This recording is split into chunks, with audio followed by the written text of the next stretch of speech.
की बात में आज मैंने यहाँ लीला रेस्टोरेंट में सबके साथ मन की बात को सुनने का मोदी जी के इस अद्भुत लेकिन देश के साथ विविधता वाला देश, विशेषता वाला, अनेकता में एकता के साथ भारत का संपूर्ण दर्शन आधे घंटे के अंदर माननीय मोदी जी अपने मन की बात में देश की सकारात्मक ऊर्जा भरने का काम करते हैं। हमने सबने देखा कि वो नॉर्थ ईस्ट के कई राज्यों से लगाकर उत्तर भारत में, उत्तर प्रदेश में हाथियों से जुड़े हुए हाथी मित्र तक की बात करते हैं। हमें अच्छा लगता है कि एक तरफ वो पर्यावरण के साथ बात करते हैं, एक तरफ हमारे अपने नवाचार के साथ वैज्ञानिकों के आधार पर भी वो हमको दृष्टि देते हैं। मैं मान के चलता हूँ कि मोदी जी का ये मन की बात का कार्यक्रम कई कारणों से हम सबको देखना चाहिए और लगातार मोदी जी ने जब से वो प्रधानमंत्री बने नॉन स्टॉप इसको एक तरह से सबके मन की बात को मन में उतार दिया। मैं बधाई देना चाहूँगा। आज मैंने यहाँ कई सारे हमारे युवा मित्रों के साथ इसको देखा भी है। मेरे साथ माननीय मंत्री नरेंद्र शिवाजी पटेल, ये हमारे जिला अध्यक्ष रविंद्र यति जी और इस अवसर पर हमारे महामंत्री राहुल कोठारी जी और हम सब ने मिलकर के इस मन की बात के कार्यक्रम को उसमें सुन करके भोपाल वालों के साथ इस रेस्टोरेंट में बैठकर आम जनता के साथ देखने का जो आनंद है,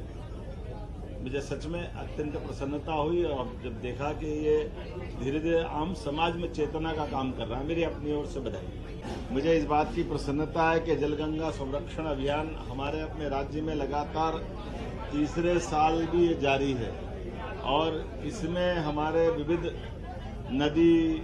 पोखर, तालाब, नहर, कुआं, बावड़ी और अब तो वन क्षेत्र के अंदर भी और शहरी और ग्रामीण क्षेत्र में भी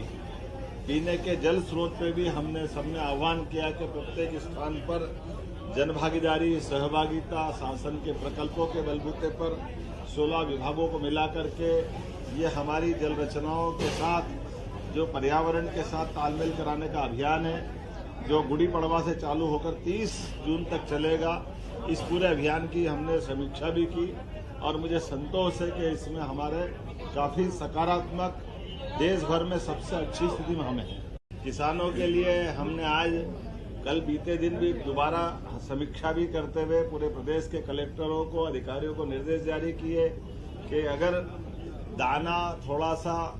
कटा है तो उसका भी मापदंड बढ़ाया जाए, थोड़ा सिकड़ा है तो सिकड़े हुए दाने को भी कुछ परसेंटेज के आधार पर कंसीडर किया जाए। उसी के साथ साथ जो लगभग अभी 1200 टन प्रतिदिन खरीदारी है उसको डबल कर दी जाए और अब हमारे सभी स्लॉट में सभी प्रकार के किसान भाइयों का,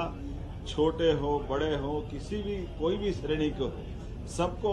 अपने खरीदी केंद्र पर जाकर के गेहूं बेचने की प्राथमिकता हमारे उपार्जन केंद्रों पर मिल रही है। और हमने कहा कि जो किसान भाई बहन हमारे अपने उस उपार्जन केंद्र पे आए, प्रशासन उनकी प्रॉपर चिंता करे और केवल गेहूं नहीं, हमारे लिए चना और मसूर की खरीदी भी चल रही है। इसलिए चना मसूर भी बराबरी से खरीदेंगे और आने वाले समय में जब उड़द तीसरी फसल के रूप में आएगी